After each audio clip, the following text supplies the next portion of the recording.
All right, so welcome to the weekly pool, guys. Since we've been ranting about proton packs and cosplay for the last like 10 minutes. 10 minutes. It's been a Um, good opening. If you it's ask been a me. good opening. Yeah. Actually, it's like 15 minutes actually. But yeah, so Benny's not here today. Benny's under the weather. He's not feeling too good. So it's myself and it's Joel and it's Sal and it's Faust, and we're talking. It's basically like 2015 in review, like our favorite things Yes. about 2015. How do But we kick off the new year? We go back and talk about old stuff. That's what we do. we talk about why it's Yeah. taken so long for Secret Wars to come out. No, we do that This every time month, we talk man. about Secret Wars. Oh my God. Jonathan month- Hickman, this I love month, your man. stories, man. But all right, whose fault is it that Secret? Like that's what I want to know. Is it like Assad Ribic's Ribic. fault? They're Yeah. throwing Ribic's fault. Ribic under the bus, but honestly, I feel it could very easily be when they decided that they weren't going ahead with a really all new, all different. Like, okay, change your ending there, John. Yeah.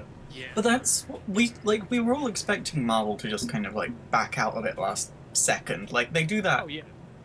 for every event they've ever done. They sort of say everything's going to be different. Oh, this means everything's going to be different. We've changed our minds. Did we just lose Joel? Yeah. Joel. Oh my God, he froze. Ah. He did freeze in place. We've frozen like the perfect position at least. Yeah, he did. He Yeah, froze. He you're froze on a losing. very happy face. Yeah. Well, at least he looks jolly. All right, so he'll be back. Yep. Here we go. He's coming back. So yeah, Secret Wars. Bleh. I can't even have any excitement for it at this point because it's just so. Oh, I can. I'm Okay. excited. I see. I don't get that bent out of shape over it. Like I'm excited to see how it does. Like I'm excited to see how it ends. Like Yeah. I've I like enjoyed better it. when it's all. I reread it. When I reread it, I'll be like, "Oh shit, I'm an asshole. I liked it a lot." See, I said from the beginning, Secret Wars just isn't my type of book. So I haven't been excited since it started. I'm just sort of I'm excited for it to end because so I won't have to hear Secret Wars every other week. Yeah. Well, That's see a lot here's of our audience. see here's the kicker. Like somebody's like it's falling apart. The weekly poll's falling apart at the seams. No, here's the kicker when it comes to something like the weekly, or not like the weekly poll shit, like Secret Wars. The problem with Secret Wars, and people don't think about this, and like they don't think about it at the moment. They don't really even think about it later on. Like Civil War is a really good example. Like Civil War was full of delays. You know, like stories Yeah. were delayed. Like the main story was There's delayed, none which meant of them that have ever come out on time. None yeah, of them. that's never been an instance. But people don't. Baby Siege. Well, people don't think about that. They're just like, oh my god, this story was so amazing. Yeah, because you're reading it after it came out, like after it's done. Exactly. You know, and now, like with Secret Wars, once it finishes, people are going to go back and just be like, oh my god, Secret Wars is just one of the best John Wick stories of all time. I mean, it was written so well, and it was this, and that'll be what people are saying like in July, But at the moment, people are like, man, Secret Wars sucks because it's taking so long for it to come out. I'm, I will admit, like that happens for both Marvel and DC though, because I'm getting messages now saying Well, "Forever everything- Evil" wasn't that so well written? Forever Evil, I love that, and I'm like, were you there? Yeah. Yeah. Forever Evil. Well, yeah. Well, think about what's the original sin? How timeless did that turn out to be? Oh god, Original Sin, one of the greatest stories ever told. Easily one of the most transcendental Marvel stories of all time. Definitely informs the whole material. I'm disappointed that they didn't reboot the universe now that I think about it, because of where we are with Marvel. Like I really feel like, like it's, it's more of the same. That I kind of would have been more excited to see it actually reboot. Well, see, that's kind of the funny thing because I'm kind of with Benny on this one. I think that Marvel was going to. I think they were legitimately going to reboot everything, and I don't know why they Yeah, they didn't. did. Like, I don't understand why Oh. they didn't reboot everything. Like, it would have made so much more sense. Yeah, Yeah, now that I don't know, but I can tell you, having spoken to a few movers and shakers in Marvel, they were gonna. Like, I know there were a lot of titles planned that they Yep. because they didn't reboot like they planned. They couldn't follow through on them because it just wouldn't have made sense. And I'm sort Yep. and these are like people at Marvel that have told me, so I don't know if I can name any of these, but I'm like really upset about some of them that didn't come out. Like, Oh yeah, like I know people in the industry too, guys, and they told me through the grapevine, of course. Hush, hush. You know, I can't tell anybody. You know, because then I would have Right. I'd have to I only reveal know that I Dan don't, that I'm Abnett. not actually telling the truth. But No, I only know from Dan Abnett, like, just gonna drop that name, don't trip. But don't trip, don't trip, bro. Where the but names no. are dropping. But he told me, like, as Secret Wars was going on, because he was quite involved with that, Marvel were very much like, towards the beginning of Secret Wars, and especially like in the Battle Worlds titles, they were very much treating All New, All Different Marvel as sort of like indie books. Like, writers can just write something and then give it to Marvel, and Marvel mostly wouldn't edit it. Really? Right. But they've changed their mind on that completely. Huh. Yeah. I can see how that would be the case, but I don't. I mean, like I said, you know, it's there. I mean, characters like Spider-Man just needed a reboot, like just needed a fresh start, you know, because there were so many issues, like so many stories up to that point. Where do I start with Spider-Man? Well, I mean, you know, what do you like? You can start wherever you want. That's the point of the Spider-Man. You can start wherever you want, except now, where it's like you could start here, but it's I don't know. I don't know. Ugh. You couldn't start wherever you wanted with I hate- Spider-Man. You start whatever volume you want. Like you start with volume, you know, you start with it depends on whose run you want. Like you could start with Brand New Day, you could start with JMS's run, you could start with Dan Slott during No More Dying or whatever the hell it's called. You know, you could start at any point, especially since Marvel has been collecting them over the last 10 years or so. I mean, if you wanted to start at like the Alien costume saga, you might be a little more hard pressed to do so. But even that has you know, even that has its own thing. Like it has its own collected trade. It's just the problem is, you know, after that there's nothing more unless it's an omnibus. I thought you were talking I about mean, going even into if like the post Secret Wars. I'm like, no, you're not going to be able to start wherever you want in the post Secret Wars continuity. Well, like, Oh, no. you could still start then. You just have to keep reading for a long ass time until you finally Certain books you understood can, what was others you going can't. on. Yeah, exactly. I mean, so you can start wherever you want. You just kind of need a lot of patience. I mean, I know thanks to Marvel Unlimited, there are people that are just kind of starting from the beginning of some things and then just going on Marvel Unlimited. Which is Uh, which I think is the best way to do it. I think that's like that's the only way to help the industry and its history survive is by Yeah. giving them a Netflixian kind of background to like Oh, here's our entire effing catalog. Make it Like, available. That's a great man. idea. I thought you were going to say like Because that's the back only issues way to dead, understand you know? Spider-Man. Like the only way to understand Spider-Man, guys, is to start with Amazing Fantasy number 15. Just work your way forward. And read it Really? from there. It really doesn't. I mean, like, I don't think that's really that much of a big deal because there's swaths you can skip. Oh, like, yeah. do you need to read the Clone Saga? That's 4 years of Spider-Man. You can just skip right outright. Like, Or do you watch- need to or watch read? one of the many great videos on the Clone Saga done on YouTube by people like us? Yeah, exactly. You can watch YouTube. I mean, now that our world exists, like you could hear about an idea and then go, yeah, I don't want to read that, and then just move True. on. For anybody, for any character's history. But I mean, I don't want to disregard the histories of these characters. Like, I would never want to throw away the histories of everybody. You know, even though my favorite characters notwithstanding, like whether it's Aquaman, Flash, Spider-Man, like Captain America, it doesn't, like, you know, it's all sacred. It all like happened and all like has relevancy. It's just a question of like which writer can make it, you know, either more relevant or, you know, live again or, you know, pay homage to it in some way. You know, Even stuff like Electric Red and Blue Superman has its place in time, and we will mention it and talk about like, it. We talked about Superman Grounded, which was another like horrific Superman event by Straczynski, kind of, and then it did, and then it wasn't. But like even that made reference to and utilized plot elements from the Superman Blue story arc, which in a way that was like clever and funny and still worked. And you know, if you knew what that was, you were like, oh, look at that. And if you didn't, you'd be like, what the hell was that? And someone that you knew in the comic book world would go, don't worry, like don't read it, doesn't matter. Well, no. that's. Oh, go ahead.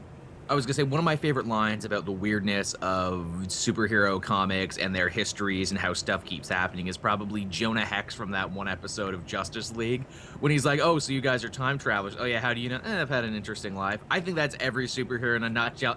I've had an Yeah. interesting life. It's true. Yeah, like it's been a while. Like, well, yeah, exactly. You can cut through swaths of continuity by just saying, I've been there.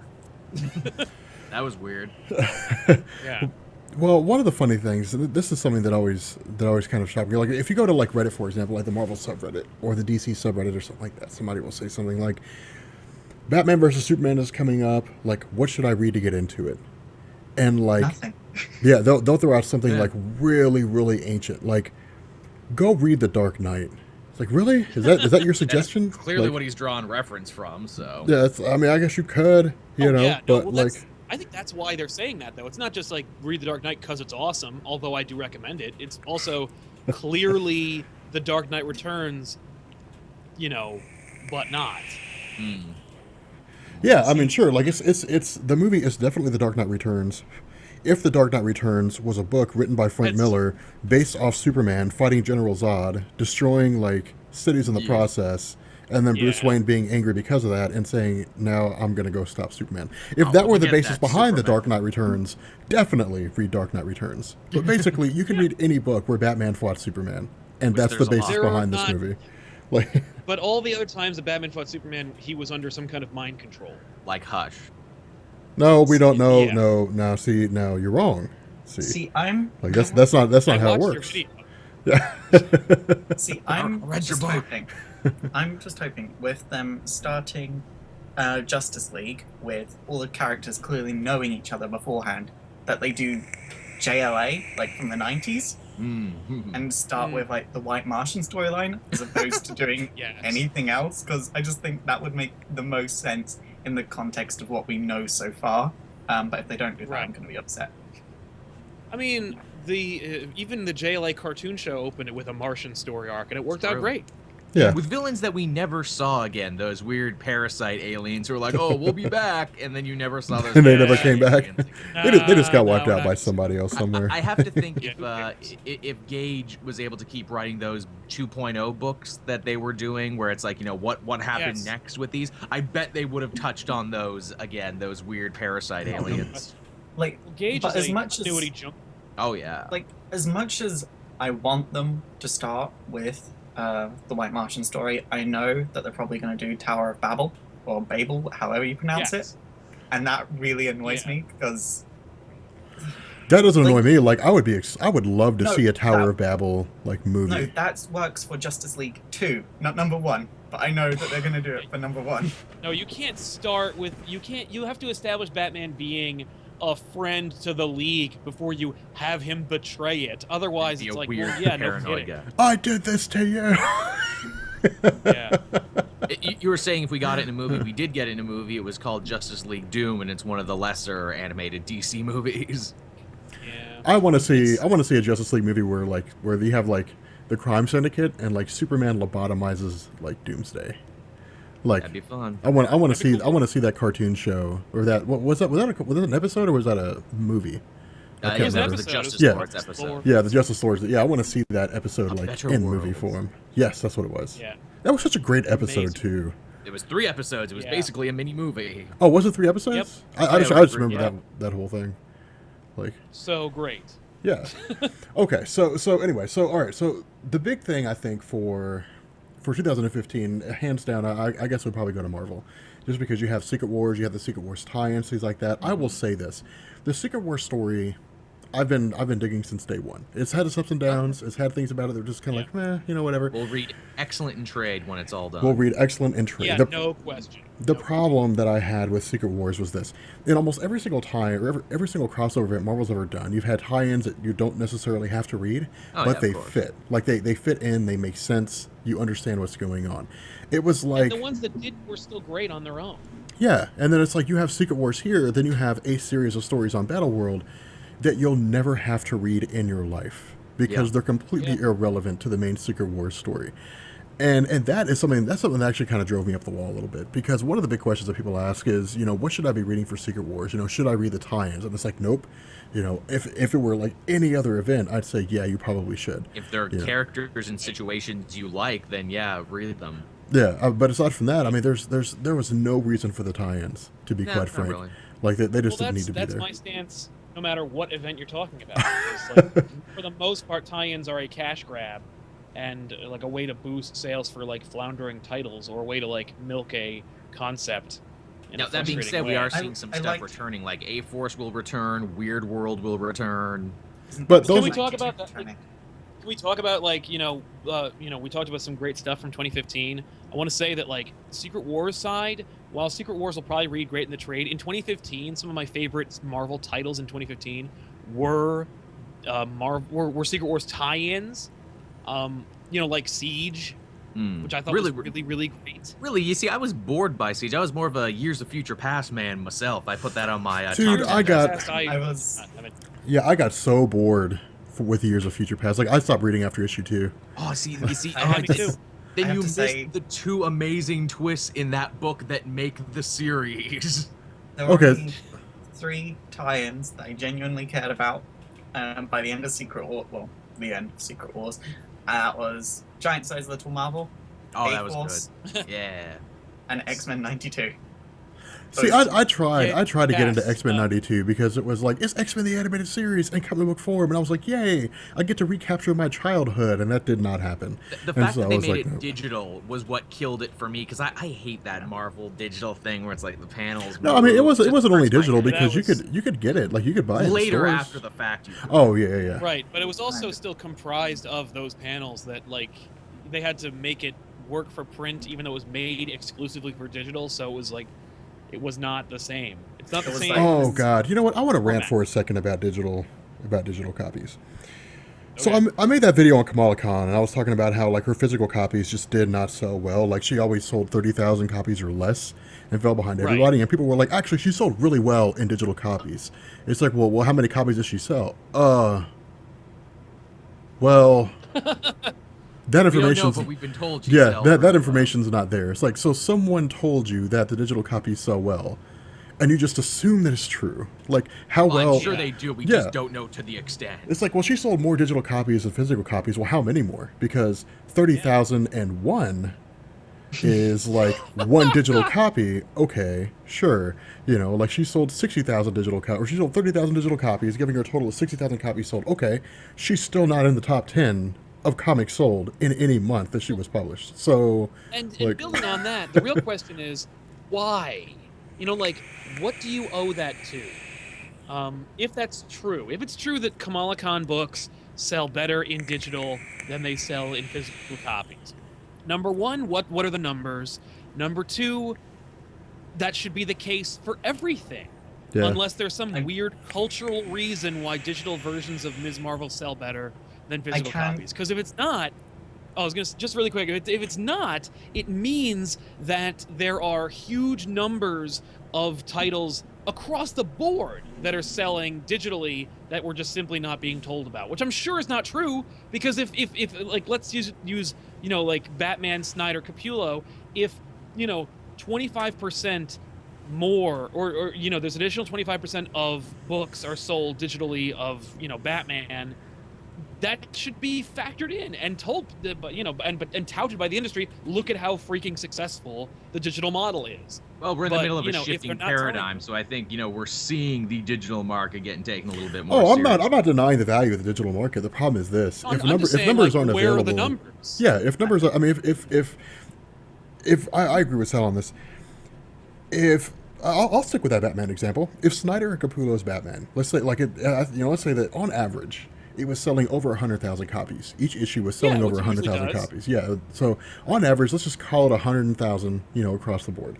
If it was selling an additional 25,000, 25%. If it was selling an additional 25,000, like DC would be like, hey everyone, look at these numbers on this piece of paper here that tell you that it's selling 25,000. But They would, they would add that to the number. They'd say, it's not, Batman's selling 125,000 copies, and people would be like, wait a minute. According to like retailers, numbers, it's actually only selling 100,000. I go, actually, if you look at the digital sales, it's really more like this number. Like these are not hard figures to get, especially with digital. yeah, It's actually harder I can imagine it's actually harder to get the numbers from retailers because of retailers, while they have to purchase a certain number of books, but they return a certain number to get to get back. Like there's screwy stuff. But if you're just selling a digital copy, there's a direct record of its transaction. Well, especially it's quantifiable. especially for retailers as well, when you take into account the international market, because a lot of countries out there don't use Diamond. They use other distributors that are specific for that country. So to get those numbers, it's like near on impossible. And so they probably, I've heard for certain places in Europe, they just take into account the pre-sale numbers. So it's just, I don't know, it's just so much easier for the digital market. Because you can just, I don't know, if it's like Comixology, you just type in PayPal and then see the number of PayPal emails that come up. Right! Yeah. Which is over, by the way. They're going to be ending that pretty soon because Amazon has their own PayPal thing, and they're going to be incorporating. Do they that into really? it. So, Wow. Now, Yeah, is so that compared to everywhere in the everybody- world or just America? I've noticed it in America. Well, that's the only place that I'm aware of. But I don't care about Canada's comic book market. Yeah, I know. I Well, have no guess idea. who cares? This guy based on internationally, cares. but like as far as America goes, I've noticed that. Well, Yeah, I know. I've noticed a real problem where there's what. Your Apparently, au- I'm lagging. yeah, your audio's lagging. Your audio's Yeah. struggling. Making a good like point, too, and the running internet cut perfectly. you I off. don't understand why. All right. I mean, Huh. whatever. I can't fix it. So. No, you're Yeah, clear it's now. all good. Oh, you're clear now. Oh, good. See, it only cut you off when you were well- making a point and when you were on a roll. Yeah, exactly. But my point is simply, I've noticed there's a big complaint I've also found, wherein if you link your Amazon account to your Comixology account, your PayPal will be deactivated. Like Really? not deactivated, like not like your PayPal will be closed, but it's you won't be able to use PayPal to purchase comics anymore. Oh. Wow. Weird. Yeah. Which is I effed. don't think they'll do that in the UK though, because PayPal is like sort of main way of buying things online over here. I It have should no be idea over if here they'll do for it us, over but there. it's not. Canada's always getting screwed over on PayPal stuff for sites that we should be allowed to use it on, but we can't. I don't know. Ooh. But anyway, so no, I will say that when it came to the tie-ins for Secret Wars, A-Force was one that I read that I definitely dig, and I was actually pleasantly surprised, to be honest. I was going Yes. into it, and I was like, a lot of these characters I don't care about. Like, I've never picked up and read a single comic from She-Hulk in my like. I've never read a She-Hulk comic Not in even my the life. great Charles Like- Soule's run. Like, I like mean, the Dan Slott run. yeah, Not like even the great I've Dan Slott run. I've read comics that she happened to be in, like Right. Avengers Disassembled, but I've She's in never. that front page. Yeah, like I've never gone out and been like, you know what, I want to buy a She-Hulk comic today. Like I've never Shame. been in that mindset, you know. She's But such a good character. she's an interesting character, like when she's with other people. But I've never thought she was a great character by herself, and which is why I never really went through and like read her. Which I guess it doesn't make any sense to say that. Like I never read her comics because she's a bad character, and I know she's a bad character because I never read her comics. But then, I'm sure that never reading her, I can tell you safely that she yeah, sucks. without ever having read her comics, I can tell you she's a terrible character. No, she never interested me as a character that I'd go and buy a comic for. But having said that, she was amazing in A-Force. Was that Yeah, G. she Willow was. Wilson that wrote That was A-Force? Bennett and Wilson together, Bennett, both okay. writing that. Like Yeah. I went through and read, and I was like, my God, this is such a great story. And I thought it was so cool because there were some old faces, but it wasn't so much about the whole an all-female roster so much as it was like throwing giant sharks over the wall. Different things Yeah. like that was Dude, super cool. Miss America. I Miss never thought America, I would yeah. like Miss America as much as I did. Now I'm like, I want to read more about this. America Chavez. Okay, maybe it's just me, but I was reading Ultimates. Like when I first started reading Ultimates, when I got into Ultimates #1, like I was like, she's probably going to be the standout star of this comic because she's pretty cool so far. Like I really like her character. But So, what was that line from it? America, she has beauty, she has grace, she will punch you in the face. yeah, like I like that. It's kind of weird that she was like dancing to close a portal. But No, I loved that. It was so cute. I mean, it was funny. I'm not sure how I feel about Galactus being like the bringer of life, which is strange to me. But for for what they have, it's pretty cool. Old Man Logan, of course, is I've touted that time and time again. That's probably my favorite out of Secret Wars. Yeah, it was Kind of petered out there a bit at the end when he just kind of stumbles and bumbles his way into the 616 universe. It's like, oh, I guess I'm here now. Yeah, that was a little weird, but And they're like, you will lead a battle against Doom, a battle that we don't ever see, but you'll lead it though. yeah, right. Like, I loved A-Force, especially because Dazzler was in it and she wasn't totally useless. But my Yeah. one complaint is related to Dazzler, and that is, for the first time since the 80s, she was talking like she was from the 80s. Yeah, somebody posted that in the comment, like, let's not forget about Dazzler. Yes, that extremely important character in the history of Marvel's continuity. Let's not forget her, the one that changed everything by But Planet becoming Hulk a was- giant, like, flashing bright light. I mean, in defense of Dazzler. 'cause In defense of one of Dazzler. us- In one of- defense of Dazzler. That sounds like a new Her- series right there, in defense of Yeah. In Dazzler. defense of Dazzler. Her creation is to this day one of the most experimental things that Marvel has ever done, because it was a partnership between a movie company, Marvel Comics, and a record company. And it was gonna be a movie star, a real life music star, and a comic book character all together, published by Marvel Comics. And the other two dropped out before the comic was published. Like, it was experimental, and that's kind of why I like her a lot. Yeah, like, We don't- wasn't she based on Bjork or something like that? and Who was she so- based on? Who was She was just Dazzler based based on the disco scene. That's Oh, as was far she? as I. She was based on a About- giant disco ball. Just based on Disco the Thing. But then I know the movie company kind of went, "Hey, disco's kind of dying, and we're in the 80s now, so let's not What do would it that." be like if we had a person who was like the human manifestation of a disco ball in comics? Well, let's find out. You have to ask, if they made Dazzler today, would she be like the embodiment of dubstep? She'd be Nah. Dubstep Woman. She just walk around Drops giving people beats. wubs. Just drops beeps. She'd fight by voguing. Mhm. Yeah, there you go. She kicks their ass, and then like right before the villain thinks that they're gonna win, they're like, she goes, "Wait for the drop." She just drops the bass. That's her superpower. When the beat drops, Dazzler be like, "You're dead." Her layer is the base. That's her base of operations. The base. She should base. already have that. I know. It's weird we don't have that. Yeah. Come on, Marvel. There's a franchise right here. Yeah.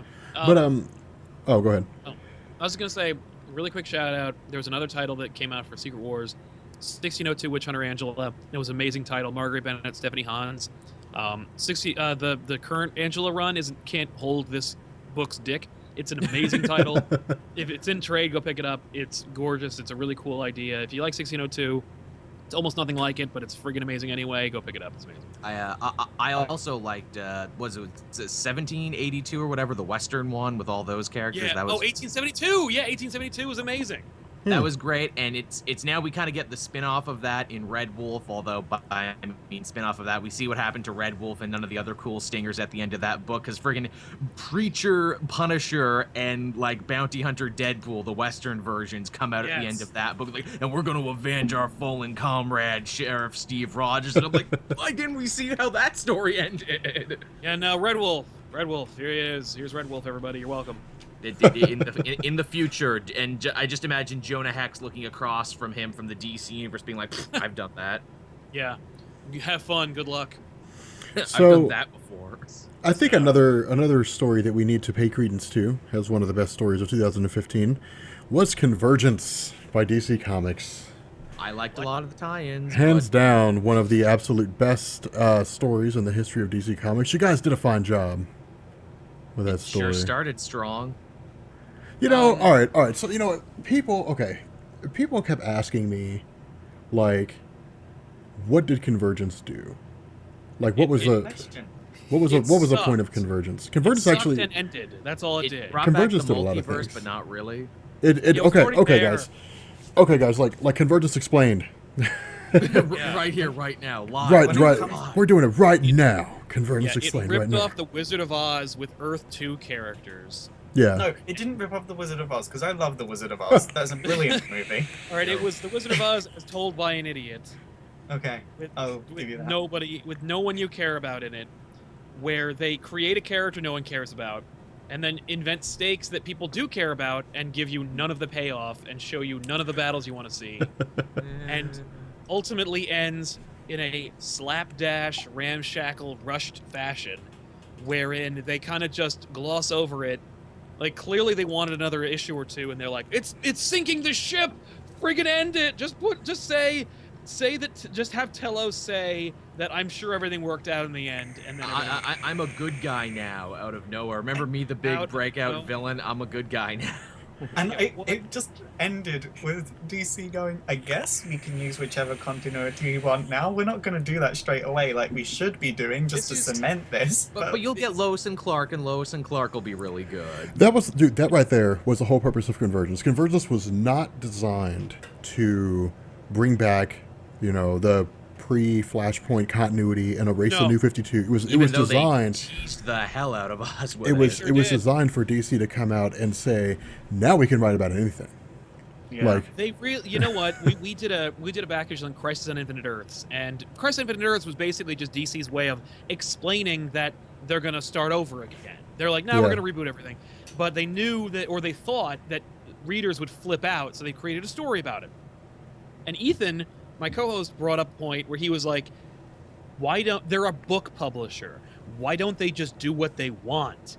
And in the days of like now in Convergence, the fact is, if they wanted to publish whatever they wanted to, they should have just freaking said, this is what we're going to do now. And we know you're not going to stop buying our books. Like, they should have just said, we're going to put we them got out. you by the Who short. cares? Because in the 90s and the 80s, they did that. They called them Elseworlds books. And they're like, here's a book about what if Bruce Wayne was a Green Lantern. Who cares? Imaginary tale. Yeah, and it doesn't, you didn't even Oh, need to call God. them Imaginary Tales. You just need to say, we're a freaking publishing company, and we're putting out a book about this. And if you bitch about it, shut up.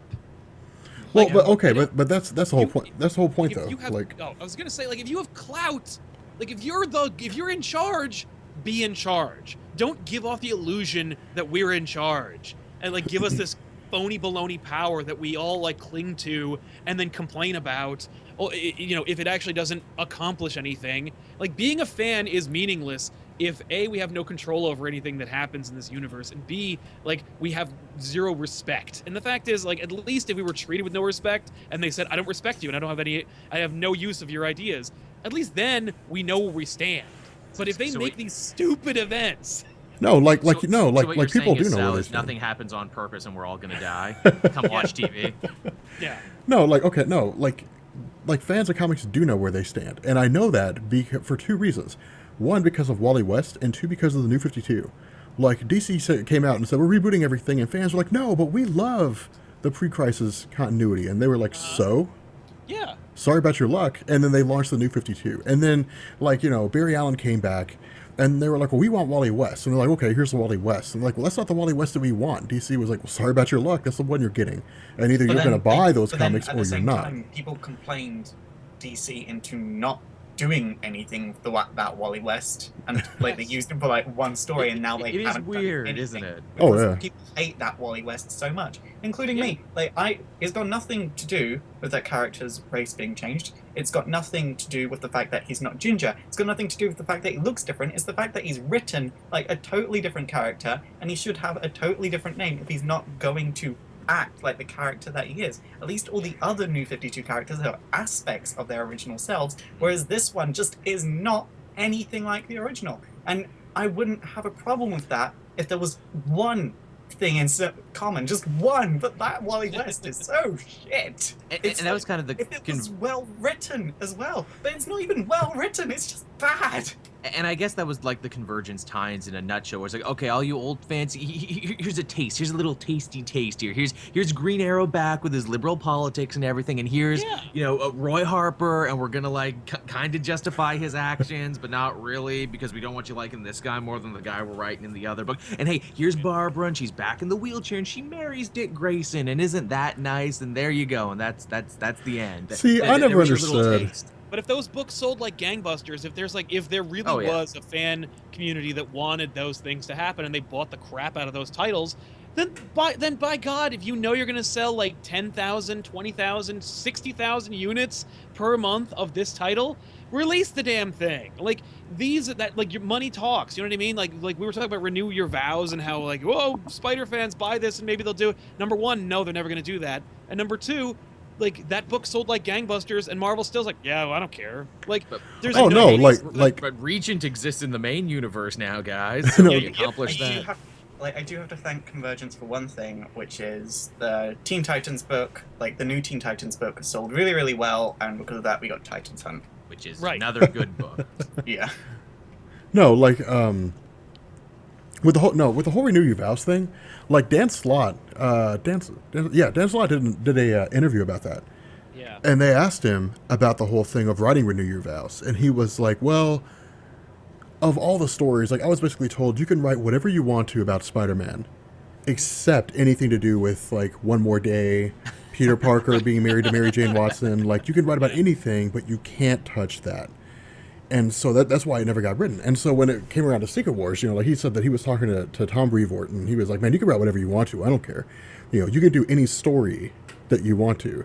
So I'm gonna do the forbidden story. Yeah, keyword there is any story you want to, not start any ongoing themes that you want to. It's any story that you want to.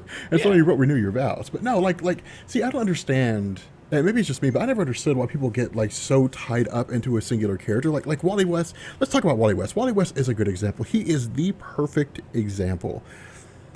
When I did my video on Wally West, on the New 52 Wally West, and this is something that I noticed, people were screaming, and they were like, this Wally West is not the true Wally West. Nobody cares about this Wally West. This Wally West sucks. Yet that Wally West video is more popular than all the other ones that I have. And something that cracks me up is why does it matter? Like, it's like he's not the same Wally West. Okay. Because he's the Wally West I grew up reading. He's the damn Wally it. West. He Yeah, was he's the the one Wally in the West I grew up cartoon, with. and he was the Flash that I remember. That's like, why. well, if he's the Like, Wally West I you grew up with, that's cool. But like things change. I think people would not. That issue would not have been there if that Wally West, the new Wally West, was written well. And he just wasn't written well. And I think people are sort of misidentifying their issue with the new Wally West as him being a bad character. Because in essence, if you look at all the things there, like, yeah, this Wally West is going to be whiny because his life has been a bit messed up. Like, his actions are justified. If that was written well, that issue wouldn't have been there. But fans are obviously complaining, oh my god, this isn't the true Wally West, when in actual fact they should be complaining, this needs to be written better. Oh, I agree. I'm not saying that Wally West is not, like, poorly written. Of course it's poorly written. Like, I'm just saying, if there are really that many people up in arms about the pre-New 52 Wally West versus the New 52 Wally West, then where's the evidence for that? If they brought back pre-New 52 Wally West, here's a question I would ask. If they said, we're starting an ongoing series with a pre-New 52 Wally West that somehow made his way back into New 52 because of Convergence, whatever, they introduced him in... Huh? They've been teasing pre-New 52 Wally West coming into Titan's Hunt. No, but I'm saying, I'm saying, like, give him a solo series that runs a lot, like New 52, Wally West, whatever you want to call it, But it is a Flash series that revolves around Wally West. And so you have him and Barry Allen running side by side. I'd be curious to see what the sales on those would be. And I'll bet dollars to donuts that the sales of Wally West will not do anywhere near as well as the New 52 sales of the Flash, which says something because the Flash sales aren't even doing that well. And you run into a funny situation too, where it's like to new comic book readers who want to get in the store, and they're like, "Oh, well, Barry's the Flash on TV, so I want to read about Barry." Well, it's always so uncomfortable for me to read Barry as the Flash because by the time I started reading comics, Barry had been dead for only a few years, but still he was dead. Same here. Wally had been my guy for the whole time that I was reading Flash. Okay, now here's what somebody said. A bunch of people were screaming pre-New 52 Superman to come back, and DC brought him back with Lois and Clark, and it's selling like crap. But here's the difference with that. The problem is DC didn't advertise it. Unless like you went into a store and said, "Hey, do you have any new comics with a pre-New 52 Superman?" Like, exactly. unless you went and asked that question, you weren't gonna know because I didn't even know. Hey, buddy, I got just the thing for your very specific request. I didn't realize until I did that video that was about Lois and Clark crossing over with the Superman title, and then I was like, "Wait, that's pre-New 52?" Yeah, I didn't know about it because I don't have Superman on my pull list. Like, if it happens, like, I'll buy Superman Truth in trade, but I don't have Superman on my pull list. I don't have Action Comics. I only have two Supermans on my pull list: Lois and Clark and American Alien. Well, like those are the two. Well, kind of. Those are the two that I have now. But at the time, I didn't know. And Benny was like he sent me a message. He's like, "Hey, man, do you know about Superman, Lois and Clark?" And I was like, "I know that like they're a thing." in comics, like romantically They involved. exist. And he was, yeah, like they exist. And he's like, no, like they're a couple. And it's a comic book about pre-New 52 Superman and the New 52 continuity. Up until that point, I didn't know. And that's the difference, is DC didn't advertise that. Now, I'd be curious to see if they advertised it on like the front page, you know, like the opening page of New 52 Superman, you know, Superman Truth, some issue like that. Like, do you love pre-Flashpoint Superman? Well, buy this comic. You know, like, you know, I'd be curious to see how it would do. Yeah, But because they don't want you to like him. Like they don't want they want to have their cake and eat it too. They want to take your money, and they also want you to buy, but they also want you to accept the reality that they spent money investing in. Like they took a lot of effort to make these cake topper New 52 designs, and for them to then say, you know what, like 8 years later, I know that a lot of you like the old Superman, and you know what, frankly, we do too, but we spent all this money and this effort. We really don't want to all of a sudden have, and then where does it stop, right? Like, let's say that let's say they did a huge rollout. Pre-Flashpoint Superman's back. Real Superman's back. And he's going to have the underwear on the outside of his pants. He's going to have a beard. And he's going to be edgy. And he's going to have a kid. Married to Lois. And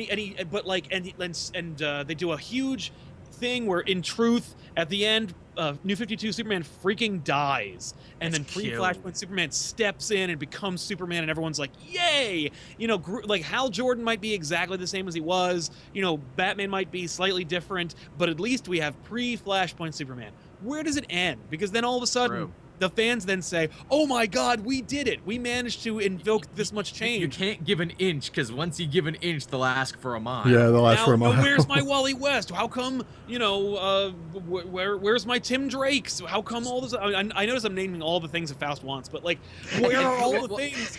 And then for guys like me, it's like, okay, so Green Arrow is going to get back together with Black Canary, right? And, Right, exactly. and Roy's going to hang out with him again, and we're going to have all those families of characters back. Sorry. Yeah. But Link, They're like, because there are "No." so many people new to comics, and it's just going to be me ranting because I see this in the comments all the time. People are going to start saying, so when is Nightwing going to get in a relationship with Starfire? They haven't been in a relationship since 2008. Get over it. No, They that's tease it, though. That's, They that's, love teasing it. That's a problem, though. It's just it's a small number of people. It's 15 people that sound like 1,500, and Yes. and that's the issue. Is and like I said, you know, I'd be curious to see how that does. That would be the test. That I think would be the Yes. test by DC. If they gave it legitimate advertising, and I don't mean a New 52 level of advertising. I mean simply make those who are average comic book readers or casual or even anybody who is curious about comic books simply advertise it. Like starting tomorrow, there is going to be a Wally West, a pre-Flashpoint Wally West series, where he's going to be in the New 52. And I'd be curious to see how those sales do. And I will bet, Heck, they had I'll TV bet, commercials for the Yeah. New 52, which Like- blew me. I'm like, why don't you guys do this more often? dude, if they do that, I'll bet all the money in my pockets to all the money in your pockets that it won't sell as well. No, I mean, See, like, look at Spider-Girl. Look at Spider-Girl and the vocal minority of people who love that character and want to see her succeed. And Tom DeFalco. Like our friend Comic Uno. Like our friend Comic Uno, but like, and I love her to death. She's great. And Spider-Girl, Mayday Parker was fun. But the fact is, it's not enough.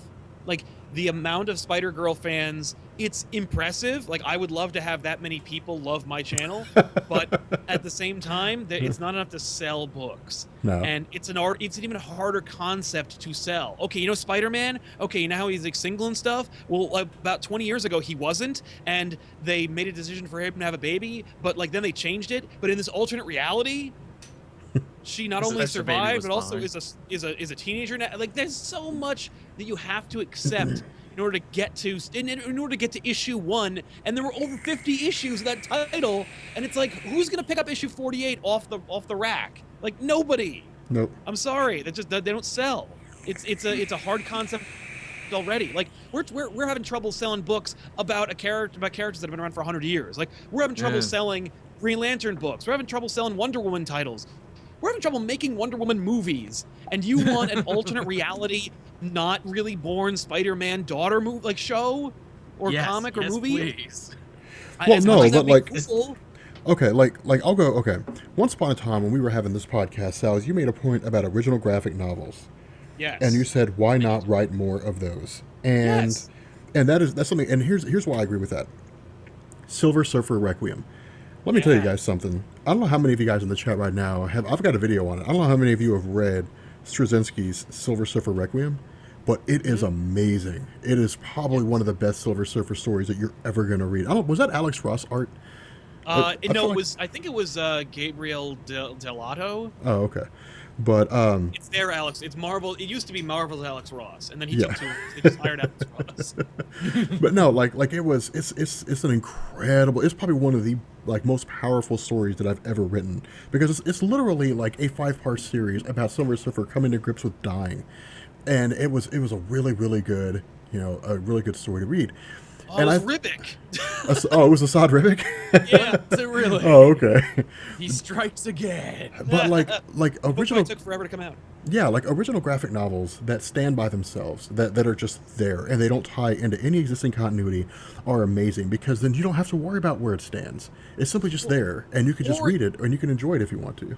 Or it can influence continuity. I cite Rob's other favorite book, X-Men: God Loves, Man Kills. Originally, it was a graphic Oh God, novel. yeah. It was a graphic novel. It had nothing to do with X-Men continuity, and then they went, you know what? Let's make it part of continuity. Let's make it part of continuity. Remember that guy, Another William really good Stryker? standalone- Yeah. Yeah. Yeah, remember William guy, Stryker? Let's that's put him in right. Extreme X-Men. Oh God, Chris Claremont, what were you thinking? Another example of like an ongoing self-contained book that I'm really digging. It would have made my 10 best of the year list, but it's not quite over yet. It's 4 parts, and that's Batman Europa that's going on right now. I'm Oh, really yeah. loving Batman Europa And currently. outside continuity works for Yeah. me. Like, it's a great idea. Totally out. Yeah, like Superman American Alien. Like I was on the fence about that. I was like Superman American Alien. Like I don't, and then I sat down and read it, and I was like, oh my God, it's amazing. Yep. Like I'm It's definitely better, covering. Yeah, like when So it finishes, far. I'm covering it definitely. By the way, issue 3 comes out this week, I think, Yes, or it next does. week. But like, man, the first issue, Iron Giant. Second issue, Coen Brothers movie. What's the third issue gonna be? I don't know, man. I will. I do want to say, like, my favorite Marvel comic of 2015 was not part of Secret Wars. It was Unbeatable Squirrel Girl. I Oh my love that God! book. is that the one where she beat Galactus, or she made Galactus her friend? Yeah. Yeah. She became best friends with Galactus. He now wants her as his herald. Um, The protein power of nuts, man. yeah. Well, the Yeah. life energy, as she tells him. Yeah, she solved his hunger problem by giving him nuts. This will solve all your problems, Galactus. Just eat protein. A It's- good and- healthy snack. And so many people were complaining, like Squirrel Girl's powers, sort of devalues all the other all other superheroes' powers. She has the same powers as Spider-Man, minus web slinging, and plus an army of squirrels. I couldn't beat an army of squirrels, so Yeah, cool. no, Sure it's can. it's there. But see, okay, like that's something that kind of cracked me up, and I did a I did a poll the other day, actually yesterday. I put it up on Twitter, and it was something ridiculous. I was like, I'm just gonna start making I'm gonna make a video where I just like make stuff up about comic books, And so I Nice. put one, and then I put a little intro thing, and I was like, Superman first appeared, or Batman first appeared, and like Spider-Man, the Last Son of Krypton #1, or something stupid like that, and I made a poll out of it, and I was like, this is true, this is false, and people were like, this is false, and I'm like, really, guys, like, you're not supposed to take this seriously. It's clearly a joke. Right. And it kind of cracked me up a little bit, in terms of that, like with the whole Squirrel Girl thing. I think people get bent out of shape, like how can a girl that controls squirrels really beat Thanos or Because it's Galactus? comics, that's why. Yeah, for the same who reason. cares? For the same reason that Deadpool gets the Infinity Gauntlet and then like hosts a roast where they roast Oh, Deadpool. yeah, that's right. Yeah, like, that's it. That's what's insane to me. The same people that say I hate comedy characters, they devalue all other characters. In the same breath, will say I love Deadpool. He's so funny. It's Like, true. It's true. Fourth wall breaking, lol. Like, Yeah. It's a total double standard, isn't it? It's also it is, and I hate to say it, it's because she's a girl that I'm afraid to say it is funnier than Deadpool. I said it, but No, she I is. don't know about all that. The Shots fired. gauntlet hath been thrown down. I mean, I don't know about her being funnier than Deadpool, but I will say She's that funny. Deadpool has never made me laugh. what? The Skull Girl has. Yeah. Well, then you clearly don't understand how humor works because It's different No. strokes for different folks, man. I Comedy's think it's subjective. because I think it's a cultural thing because I know lots of Probably. people in the UK that say Deadpool just isn't funny. Why do Americans like him? Because of so many like American references and tropes. Because lol Yeah. random, yo. Whereas reference humor just isn't received well at all No, over no, here. no, I say that, but I really like the Jerry Duggan run that's going on currently, and it stayed strong even now they've moved it up to a more frequent schedule. They're doing a whole thing now with the Deadpool imposter. It's a fun book. Oh, and Deadpool has his own teams now. He called them the Heroes for Hire, then he got sued, so now they're the Mercs for Money. Yeah, like that's that is something. See, to me that's kind of the funny thing. Like I admit there are times where it seems like the writers for Deadpool like try too hard to make him funny. Like Deadpool Illustrated was trying too hard. Oh, yeah. Like A lot of those minis. yeah, like let's have Deadpool kill like fictional heroes. Like really? Like he's gonna kill the basis behind why Captain America exists. Like that was trying too hard. But with Duggan's run, like Duggan's like, look, this is a character that's not meant to be taken seriously. Like, either you think he's funny or you think he's not, but we're gonna write him like a goofy character. He makes him to be like the sad clown of the Marvel universe, which And I it kinda works. enjoy. It works fine. Like, you know. I'll as much as I don't find Deadpool funny, I'll give him that lots of people like him and they stick to the humor on that, and people accept it. They accept that he's a comedy character very openly, and that's He's Looney when- Tunes, is what he is. Yeah. And that's where my issue comes from. People say there's a huge double standard in comparing Deadpool to Squirrel Girl, because people say, oh, she's a comedy character, she shouldn't have a book. And then they probably buy Deadpool, and I'm like... But then they say, well, Deadpool didn't start as a comedy character. Neither did she. She started trying to be Iron Man's sidekick, and then defeated Doctor Doom. Yeah, Like- like over the course of a single issue. Yeah. And she if you I don't know how many of you guys in the chat have seen like the original renderings of Squirrel Girl, but like I've seen him. she looks disastrous. Like the way that she was drawn back then, She it was pitiful. terrifying. And Yeah. she even Oh, yeah. references how she used to look in the Squirrel Girl run. Yeah, like she has those weird looking eyes, Mhm. and it's just creepy. But- There was one part in the new Squirrel Girl book where she references that issue, and it tells you to go and read it. I think using Marvel, and I think this was released when they were really pushing Marvel Unlimited, and then she, in her memory, that whole situation is like, Iron Man says, "No, I won't take you on as my sidekick, Squirrel Girl, even though I totally want to say yes. I'm just going to say no for some unexplained reason." There's another panel I like. I don't know if it's in a comic that's come out yet or if they were just hyping it up. It's her talking to Jubilee, and Jubilee saying, yeah, Snick, that's not the sound it makes. He just yells that every time it happens. Snicked. I would love to like that sounds like something like in a Deadpool comic. Like, why do you keep saying snicked? Come on, Hugh Like- Jackman. Come on, for the Deadpool movie, just yell snicked. Snicked. Yeah, it doesn't make that sound. But no, like it's one of those funny things, when it comes to comics. It's just people just have double standards. It's just one of those weird things. It's how people are. But but back to the best titles of 2015. I Oh think. yeah. The whole reason for doing the show The this whole week. the whole reason for doing the show this week. Marvel's really got my vote for the best titles coming out this year. DC's had a few of them that were pretty Yeah. solid, I think. But I would sing the praises of Batman and Robin Eternal, which is more about the sidekicks. There's very little Batman in that story, and I like that they're getting some play. We got Cassandra Cain back. We got David Cain back. Friggin' Azrael. John Paul Valley is back with a new, more interesting origin. They're really sort of reestablishing the pre-New 52 Mhm. Bat family and how expansive it was Totally. in the New 52. Totally. yeah, We're just waiting for Man Bat now, because that's a totally good idea that they need to bring back. And you know what? And it's shorter and more focused than the original Batman Eternal, which means it doesn't spin its wheels near as much. So I'm really, really appreciative of that. I think Yeah. my issue with the original Batman Eternal was its length. Like, they Yeah. were trying to recreate the sort of the thing they captured with 52, and Yeah. they almost did it, but I feel like 52 worked so well because it was so much on the fringe of the DC universe and it was so expansive, whereas, there's only so much you can do in Gotham. There was a Yeah. lot of dead space in that book. Yeah. But still good. And also too, I would like to say that I called the final villain of that months in advance, because I'm like, well, you've done every other Batman villain, so there's only one left, and this is a Snyder book. Hey, what villain did he invent? Oh yeah, that guy. I gotta also throw out. I really dug the Justice League Darkseid War series. I thought it was a really great run. Yeah. You got Still Jeff going. Johns was doing great, still going on. But I loved Fabic's art, but I also adored Manipul's art as well. It was just Yeah. it was great to to see them go like, okay, we're gonna change we're gonna make a tonal shift in the book, and the art reflected it in such a gorgeous and competent way without Oh yeah. making it feel cheap. I It's the- hesitate to call that an event now, because now it's just kind of what's happening in Justice League. exactly. Yeah. here's what the Justice League are doing right now. Like when it happens, it's really up to you. But like this story happens somewhere along the line. Would it But- be completely redundant for me to say that I liked Titan's Hunt? I liked it too. Definitely throw it out there. Okay, Titan's Hunt was really, really good. It was probably my favorite of 2015. It's Like, 3 issues unsurprisingly. in. It was still a little early for me to call. It's only 3 issues in, but they're hitting all the right nostalgia buttons for me. The mystery shadow villain is clearly Mr. Twister, which I think is great because that's a reference to like one of the first villains they fought, so that's cool. I think I just like it because of like, okay, first off, it's written really well.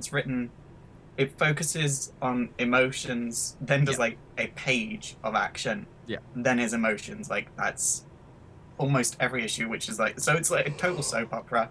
I like Abnett it is how, bending over backwards to be nostalgic. yeah.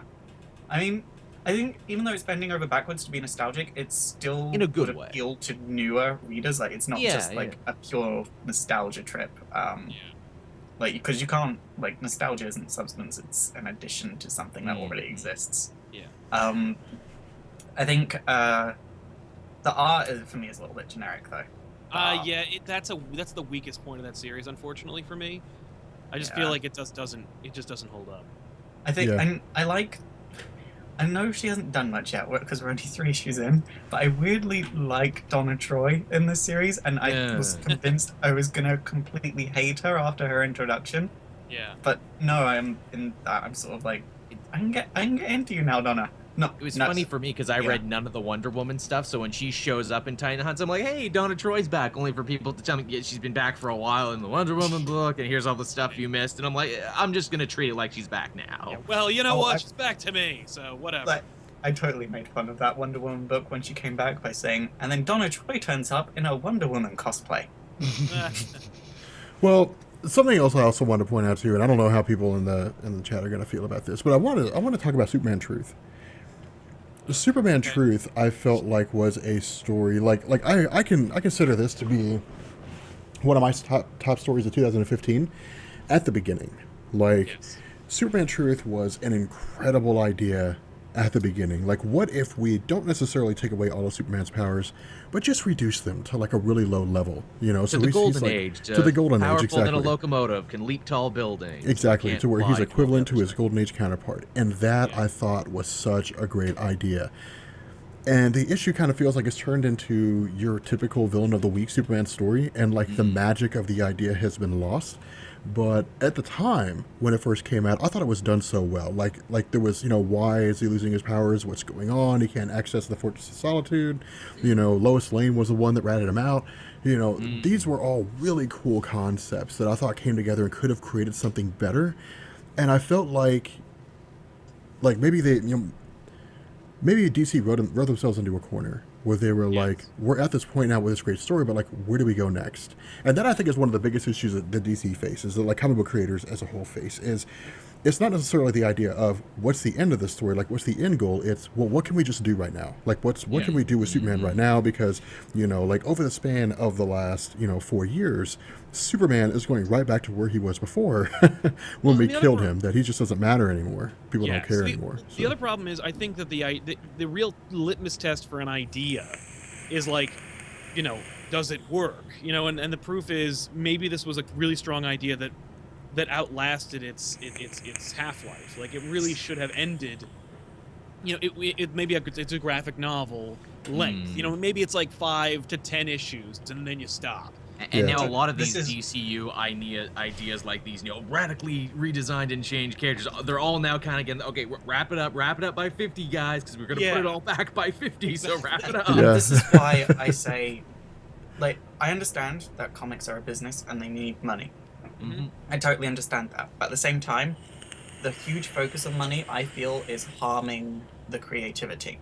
Oh In yeah. the sense that it should be where DC goes, okay, we're about to be free on Superman. Does anyone want to write Superman? Does anyone have a good idea? people Right. pitch the ideas. If all the ideas are bad, they drop Superman and say, "We've got space for a new book." Superman will just exist in the universe Yeah. until they've got another free book, You and don't someone get a else book come along until and you write get a Superman. good pitch. Yeah. Well, yeah, if I can be honest too, when it comes to Superman, I think there are some characters in the comic book industry that are better suited for just graphic novels, like Yeah. original graphic novels. And I think when you look at something like Grant Morrison's All-Star Superman, Oh, when yeah. you look at something like Superman American Alien, like those are stories that stand out. Like people say, man, Oh, like yeah. what are the best Superman stories of all time? Like what would you consider to be the best And they're Superman all stories like of all time? really They're short. all They're- original things. Yeah, they're all like, original self-contained. graphic novels. They're not in continuity. They're by themselves. Like I would let me tell you something. If Hickman was like, you know what, guys, I don't know how Hickman's like, you know what, guys, if DC hired me, I would just start writing Superman original graphic novels. I'd read the shit out of that. Oh, like yeah. I'd be They'd so probably be hyped. great. It'd be amazing, and I would run with it because Superman, you can't take a character like Superman, because no matter what they do, I don't care what level of power they started him at in the New 52, and they explicitly said he's not as powerful as pre-Crisis Superman or pre-Flashpoint Superman. He Yeah. will be. That point, the time will come when his power will increase to the point where he will be. And the Sorry, person Master is, of the solar flare. yeah, the question is like, what do you do with a hero that can't be that the only story they could ever write where he could be killed was where he was killed by an alien that literally adapted to everything. So like, how like what do you do? I mean, the guy can pull planets, the guy can punch planets in half. A How do character you who make is constantly bursting through ceilings. yeah. How do you keep building a higher ceiling to keep yeah, Superman how down? do you make Superman interesting? Well, you do that by focusing on the character. You don't focus on his powers. And that's a Morality problem. tales. Morality tales, like- and that's the problem. Like Superman stories always focus on his powers. They always focus on Superman flying around and moving faster than the That's speed funny of because sound. every Superman story that I like, and there are quite a few of them, they all focus on characters. Not That's about- exactly it. It's never about Grant Morrison's All-Star Superman was focused on character, one of the best character stories ever. Superman American Alien is like there's a lot more to the backstory of Superman than you thought there was. Even if it's not Rugged in and his town yeah. and where he's from and everything. Yeah, like even if it's not in continuity, like it's like there's a lot more to his childhood than you Well, and were the funny aware thing of. is, Like, it's with a cultural icon like Superman, because you can't even that's the trouble with Superman is he's not just a More than character. comic character. He's not like you can't just play with him. He's a cultural icon, and even if it's not in continuity, it's in the cultural continuity. It's in Yeah. our own understand. Like when people say that's not Superman, they're not saying it because they're fans and they've been reading Superman for 30 years. It's they're like, I know who Superman is because I'm an American, or because I'm a fan of truth, justice, and like righteousness. Like It would be like changing the recipe to Coke, even if you haven't had a Coca-Cola in like Yeah. 30 years, you'd Yeah, be really well- upset. right, or you change the story of a kind of another culture. I don't know. Like if you change the from an American mindset, I'll be like, let's if you change the Revolutionary War stories, like if you change the Paul Revere story, or if you make him if you change that up, there's different.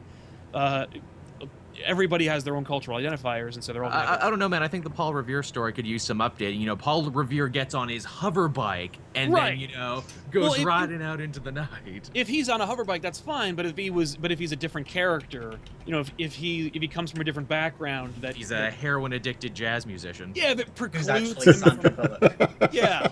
Then all of a sudden you're changing you're changing more than the story. You're altering the the fiction that has been crafted by years of culture and continuity in your own mind. So if anyone wants Well- to buy I my feel pitch like- for this new Paul Revere story, you totally can. I feel like for Superman, what they need to do is look at what works with Supergirl and what did work with Superboy's run on Adventure Comics, because that was really Yeah. well written. And the thing is, with both of those titles, like Rob said, they focused on the character, but they made it work in universe. Yes. And so you can do it. It's just look at the rest of the super family, because no one ever complains about those characters being too powerful, even though they have the same or a very similar power level to Superman. Right. well, that's okay, but that's what I'm saying. It's continuity isn't an issue. The issue is okay. Hickman's Fantastic Four. I tell people, like, people always ask me, Excellent run. what's your favorite story? And I always say Hickman's Fantastic Four. It's a 50 some odd issue story arc, and it's literally broken down into 3 components. Reed Definitive Richards, run. yeah, like Reed Richards ignoring his kids, Yep. trying to solve the problem of everything, and then Franklin saying, you died at some point along the line, and I'm traveling back in time to stop that. That's the basis of the story. Like, that's Yeah. it. It's a 3-component story, and it's super simple. But you never see Reed use his powers in hardly any of the story. Right. It's literally all about just character development, and that's what fans want. Fans don't want characters. They don't want to feel like they're pandered to. They don't Yes. want DC to come along and be like, hey guys, look, there's a Superman story, and it's got bright shiny lights, Yeah. and it's got He's got little. a new like. He's got a remember new when, power, and when he got the new power, I was like, I'm like, who the? I'm like, does it have a holographic cover too? He also gets a Because- new hat. though. Yeah, 'cause who cares? Yeah. He has new power. Like Superman's got a new power. His first new power in 30 years. Who gives a crap? yeah, fans He He can fans. explode real good, but he can Yeah. That's explode kind of really why- good. Why I had an evil with that's why I kind of had an issue with Future's End month, because it was like it's a month set 5 years ahead, and look, holographic covers, and I'm That like, was like scary to see because I'm like, it looks like these guys forgot how to run their company again. Well, okay, okay. Here's a really good example: Injustice. One of the best moments from Injustice, and I'll tell people I'll always tell people this. One of the best moments from Injustice had no text. It was after the Joker killed Lois Lane. There's 3 pages of no text. Superman shows up, like Lois Lane dies. Superman flies. I think maybe he says a couple words to Hal Jordan, but he flies to where the Joker's being interviewed and punches a hole through him. Right. And like that 2 or 3 pages, you learn more. You got more out of Superman than you did throughout the entire story up to that point, because you're like, one, here's a guy who's pissed because his wife died, like their unborn child died, and he's just angry at the world. And that was such a great moment for Superman. That's what fans don't want, some fans do. I mean, I love seeing fights and stuff like that. I love seeing things get destroyed, but like, give me a story Give me a where, reason like, for it. yeah, like, give me a story where Darkseid shows up and legitimately destroys Metropolis, and it's literally just how Superman copes with it, and not some Injustice style thing where like he takes over the world and becomes a Yellow Lantern. Like, give me Just see a man coping just a with man loss. coping with loss. Give me Well, that remember story. when they did that with Like- Hal? And they killed Yeah. the city and he flipped out? Like, Dude, which, by the way, was that was like the best character work for Hal Jordan. In, Oh like, God, 25 yeah. years. True. Because you're like, here's a guy talking to ghosts because he can't, like, he's talking to like the manifestations of people that he knew using his ring because he's just trying to grieve, and you feel bad for him because then like the Guardians show up and say, hey man, like you're using your gotta ring knock for it bad off. purposes. Like, this is a guy Stop trying to grieving, grieve Dick. for the Yeah, you don't destruction want of to his take it away whole from him. life. He'll eventually come to that conclusion, guys. Like, give it a rest. Yeah. right now. But then everything we're talking about sort of goes into a point that I always tell people in my live streams. Like, we all have done live streams and we all get questions that are something along the lines of, who would win in a fight, this character or that character? And I always say, whoever the writer wants to win in that particular issue. And in Yeah. many Because- cases, no one wins because you don't want to alienate one of Yeah, the. well, yeah, Well, exactly. sometimes So most you times just got to it's pick time. someone. But okay, like somebody made a really good point. Like Johnny Storm's death in the Yeah. Fantastic Four. There's literally a comic in Hickman's run where it's nothing but Peter Parker talking to Franklin Richards. That's Yeah. it. It's nothing but that. And Peter's like, yeah, I lost my uncle too. And Franklin's like, well, how do you deal with it? And he's like, you just move on the best you can. Yeah. And it's like one of the best comics in the whole run because it's strictly just character development. And that's what fans want. Fans want characters that are interesting. Fans want characters that are relatable. Just because Superman has nearly godlike powers and can defeat pretty much anyone doesn't mean that needs to be the basis for a story. My pitch for Superman, if I ever wrote it, is I would want to see Superman kind of become to Earth what his dad Jor-El was to Krypton. Like, I will be a man of science. I will try and fix the world's woes from my fortress of solitude. Let's work on clean energy and stuff while I fight crime. I mean, I can do it all. I'm Superman. Yeah. Yeah. See, I've always said that if I were to write Superman, he's an alien, but he's always just seemed very, very just like a human with powers. But I always say that I would like to see if his mind works differently, if his thinking process, whereas like humans go ABC, would he go ABQ? Can he Yeah. perceive all things at once? Is that? I mean, that's kind of what Grant they were Morrison saying would in definitely All-Star. agree with you. Yeah, I get it now. I see it. I can perceive as you perceive, Superman.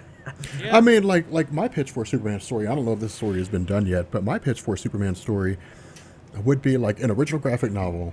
Outside of continuity. And maybe Max Landis will do this with this whole Superman American Alien. I'm not sure, but it would be at the point when at some point in Superman's career during his early days where he sits down and he's just like, let's analyze humanity, and it's literally just like an inner dialogue, an inner monologue comic. Like he never speaks to anybody directly. It's literally just him like walking around as Clark Kent. He's not flying. He just spends the entire time walking around the city of Metropolis. Like maybe he gets a hot be careful dog. about that. Maybe, You don't want a book where Superman just walks around. just walks around. No, like maybe he goes and gets a hot dog, but it would focus on him like looking at people. And at the end of the whole thing, he would sit down and say like, these people struggle day in and day out. Like maybe they struggle because their jobs suck. Maybe they struggle because they have a whole bunch of kids and they're trying to figure out whatever the case may be. But like they all have their personal struggles.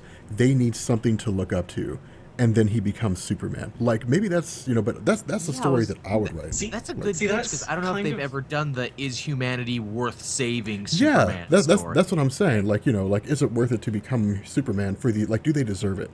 And at the end, he's like, yes. Like they need something to look up to, and he becomes Superman because of it. He's like, that's the hey, I story don't I have would to write. live here. I could totally fly off into space and hang out with aliens way cooler than you guys. I could become a lantern. That literally, that See, the one- unfortunately actually that happens in Superman Grounded.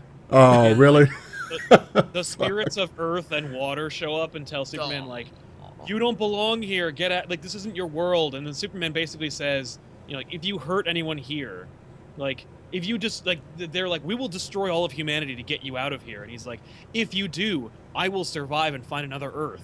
But I will take you with me. Like I'll kill you. No, They're that like, story sounds stupid. Like I would. It's I'm not talking about that crap. Like I would Straczynski could write it, or like Jeff Yeah, Johns. it's Or, terrible. oh, Straczynski wrote it. He did it. It was grounded. It wasn't good. Straczynski, See- damn it.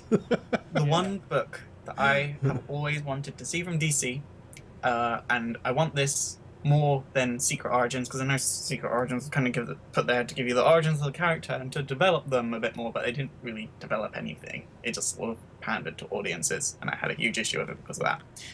But I want a book called A Day in the Life. It's structured like Secret Origins, where it's 2 or 3 characters each issue, and you just have a day in the life of that character. How do they go about from their civilian lives into saving someone? How, because they've been so focused on saving the world, did they forget to pay their gas bill? Like just what that do they kind of have for stuff. breakfast? How do they brush their teeth? Are they late on the rent? I want to know. How does Superman shave? That kind of stuff. No, do I these mean, characters poop at some point? I mean, they have to, right? When No, does I mean- Bruce Wayne sleep?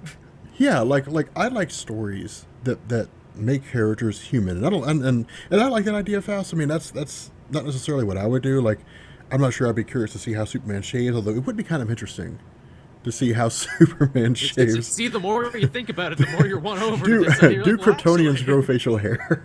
He Is shoots, that he possible? shoots his heat vision into the mirror. We've Yeah. seen it. Yeah, like those are the kind of things, that make characters interesting to me. Like give me a story, where Batman's like, I've been doing this for so long. Like I've been fighting so like, is it even worth it to do anymore? Like is it even Yeah. like, should I even do this They did a anymore? Batman the Animated Series episode on Yeah, that. What was like- that called, Sal? That was like something. Is that the one they where he's did- like? Was that the one where?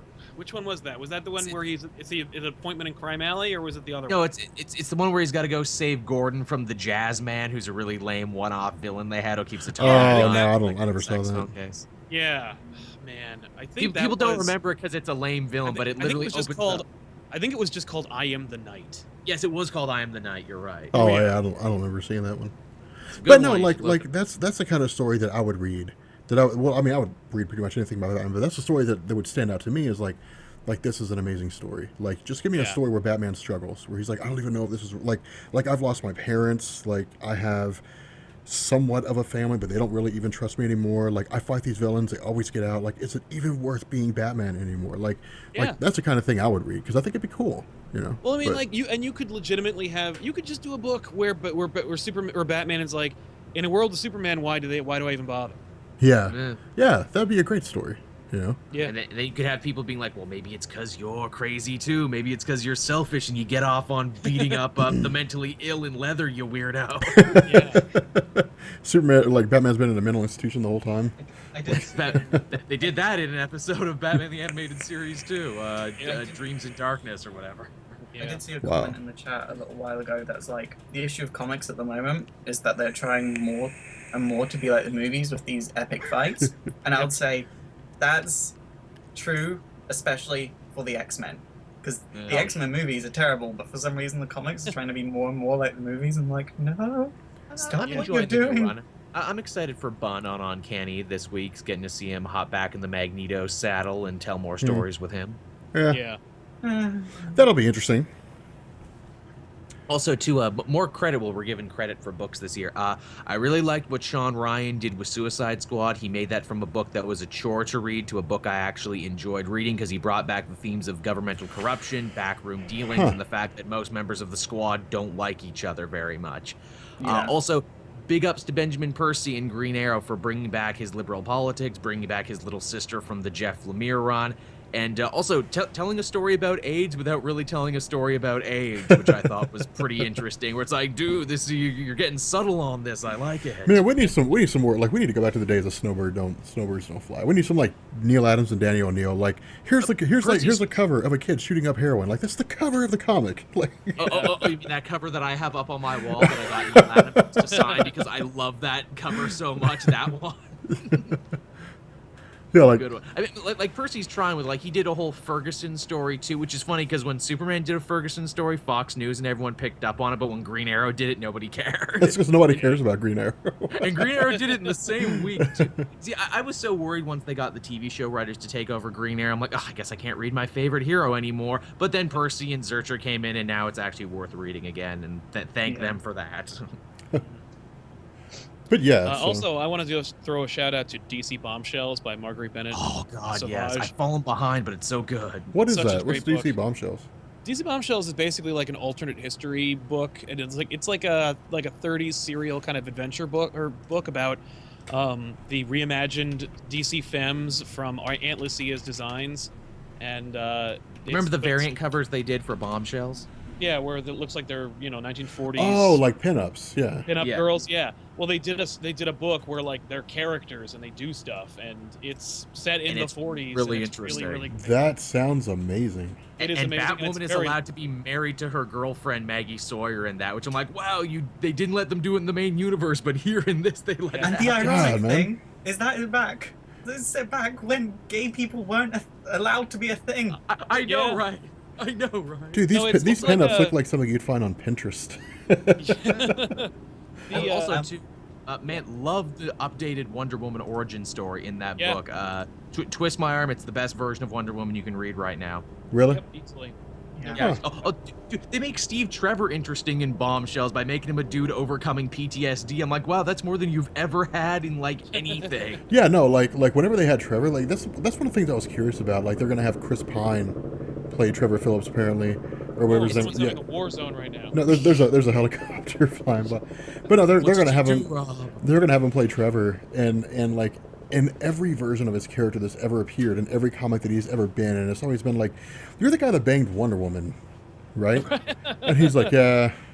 Yeah. When you compare Trevor to all the other like girlfriend characters of the day, where it's like, oh hey, here's Vicky Vale, she's just kind of here, and here's like Lois Lane before she got really interesting.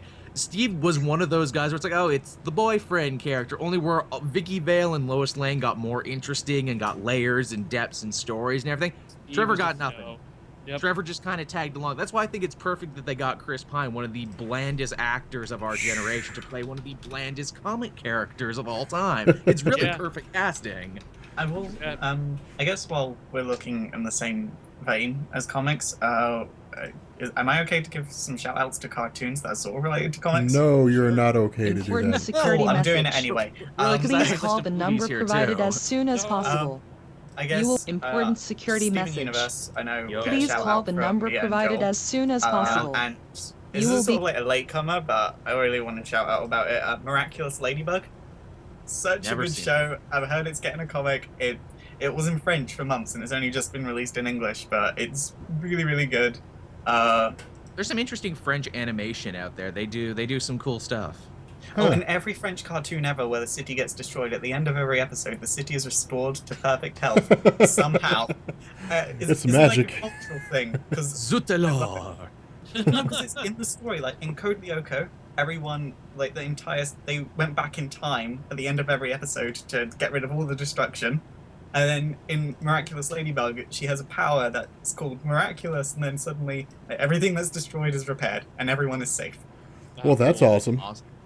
And That it's, that sounds like every I'm sure writer Sal ever. and I'm sure Sal and I would sing the praises of Rick and Morty, which finished up its second season this year. And man, what a freaking cliffhanger! Yeah, I gotta wait a year and a half for that show to come back. Not one of the best uses of Nine Inch Nails I've ever heard in oh my anything. god.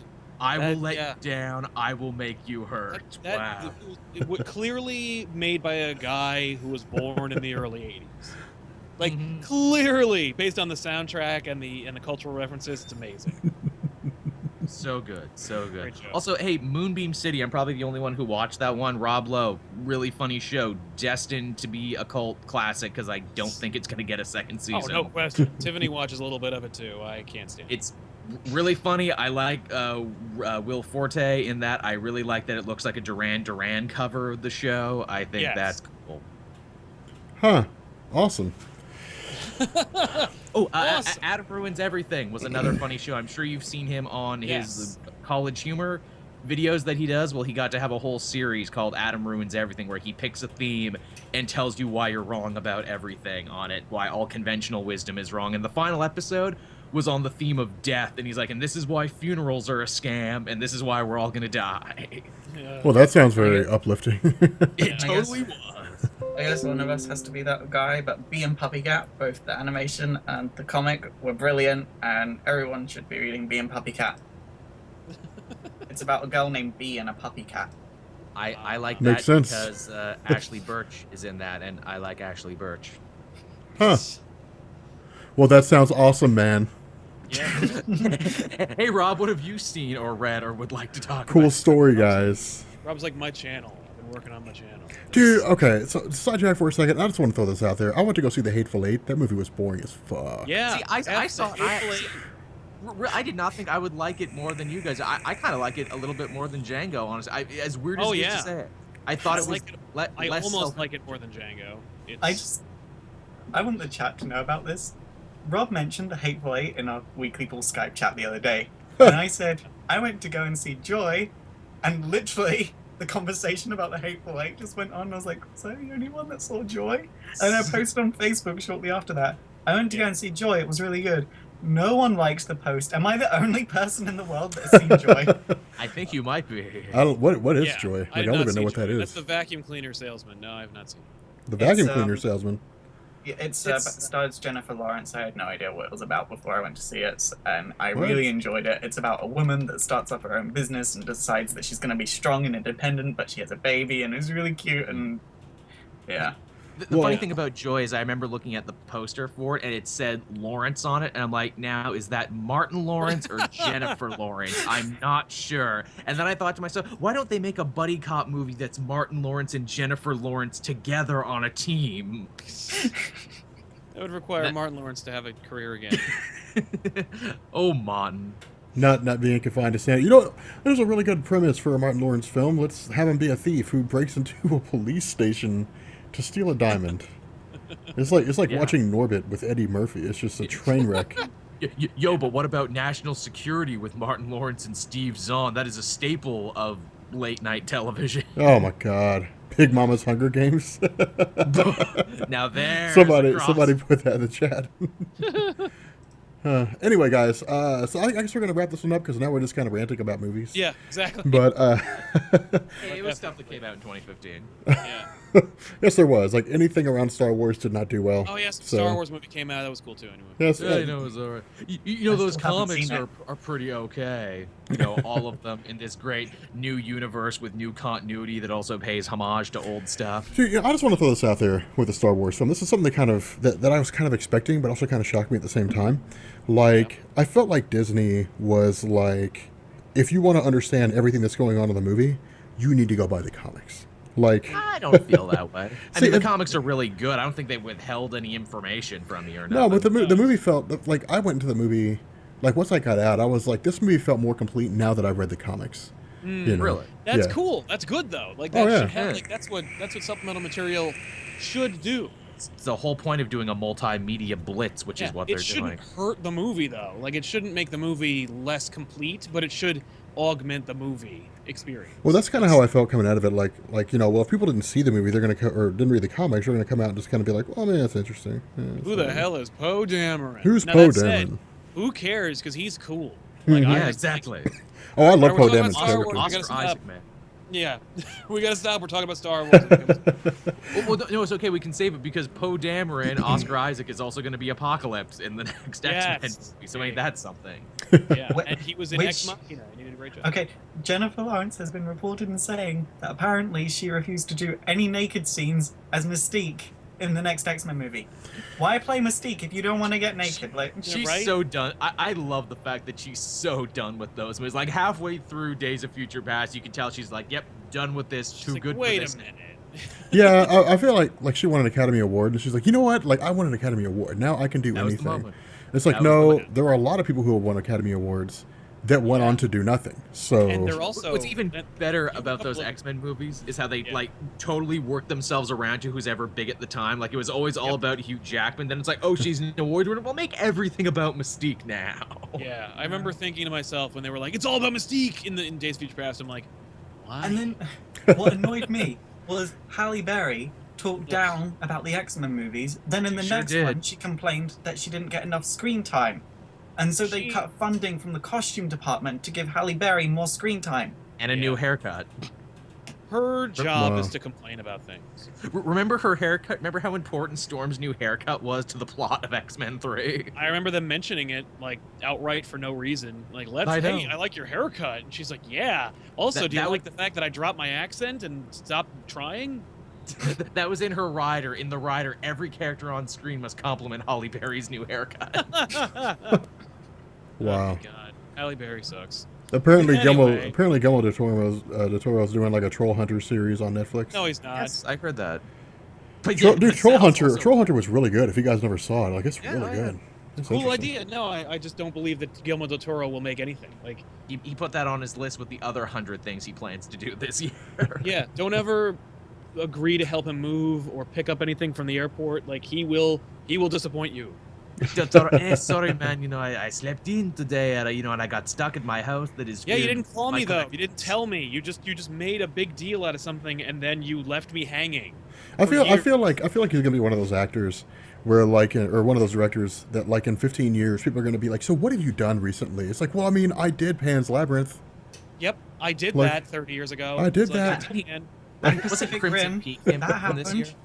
yeah, that was great, and it was Yeah, the it best was- thing he's made in years. Yeah. Am I thinking of a different Del Toro? Didn't he also do Crimson Peak this year? Or am I nuts?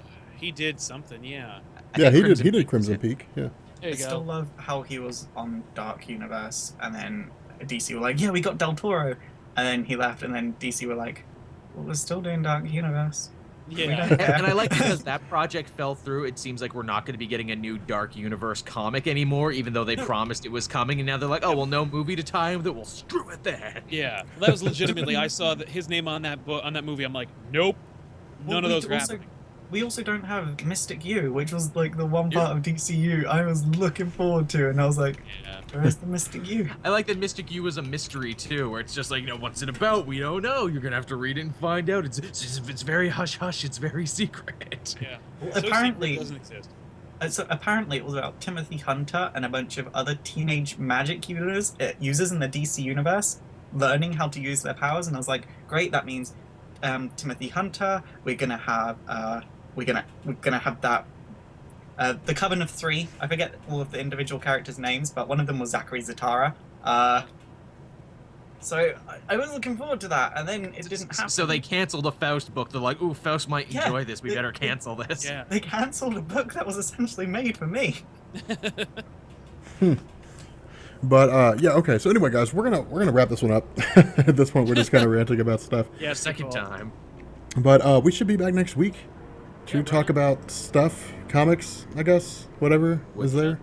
news Oh, that's if there is great, any. you know. But anyway, yeah. So we'll see you guys next week. What does everybody have going on this week? Good question. I just released my annual history of Young Justice, and it's the biggest one yet. And you should all go and Nice. watch it because it took me 2 days to edit, and I was really sad because, like, I only got 2 hours sleep. So, Aw. Oh, you all need God. to go and, We've got to check it out. That's yeah, you all gross. need to go and watch it. Yeah. If you head on over to my channel, I did top 10 lists for my favorite comics of 2015 and my favorite movies of 2015. So if you just really want to see what Joel was all about, you can check those. And also, I reviewed that Netflix show F is for Family, that Bill Burr show, so you can check that out too. Huh. Awesome. Comic Pop hit 25,000 subscribers. We're very proud of it. Yeah. Very happy for it. We're starting up 2016 Phase 2 of Comic Pop, which includes new shows, some reboots. All your favorite things will stay the same, but everything that's different is all new and all different. The part of we Sal launched will now be played by a different actor. Exactly. We launched a new show called Epic Events, where we portray like an epic moment from comics in like kind of a radio drama-esque way. This back issues will be a volume 2 of a particular book that we did back in another issue or episode of Back Issues. And that's all I can really talk about for now. That's, you know, we're very proud of where we're going, and we're very happy to, you know, very hopeful about 2016. Awesome, man.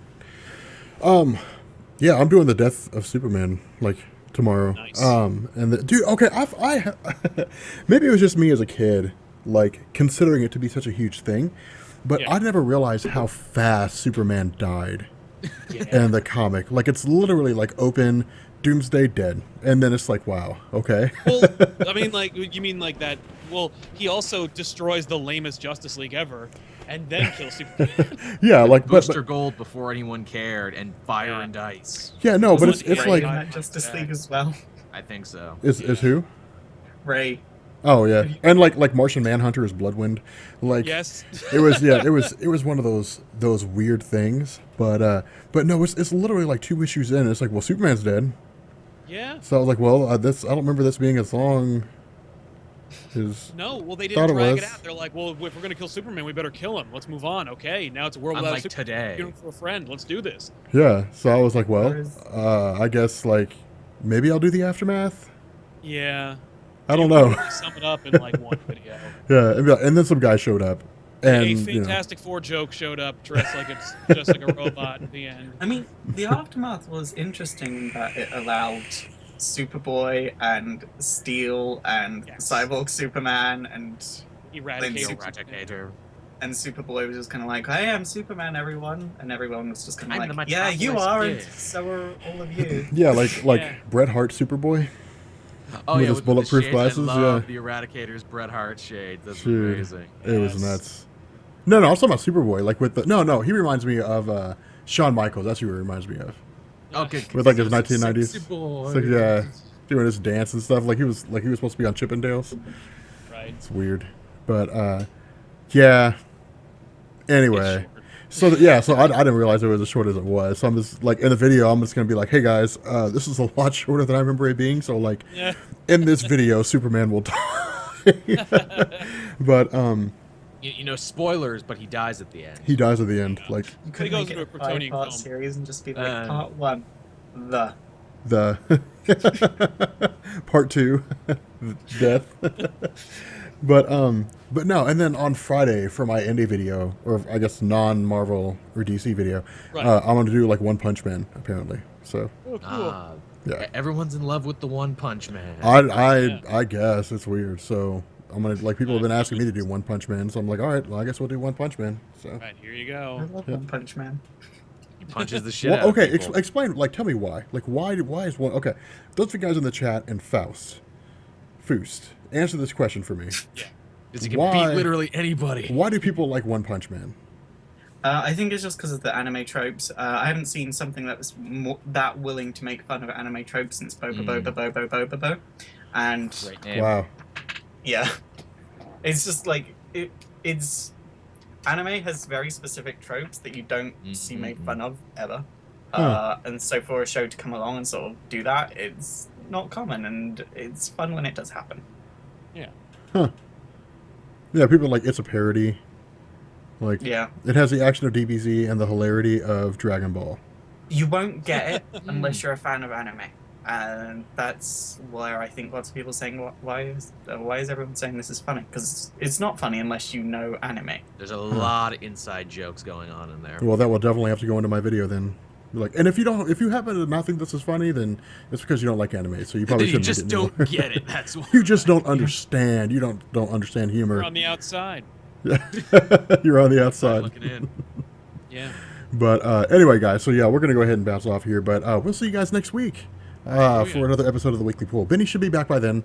But if he's not, then we'll just do another episode without him. So, yeah, I guess we'll catch you guys later. Peace. Bye.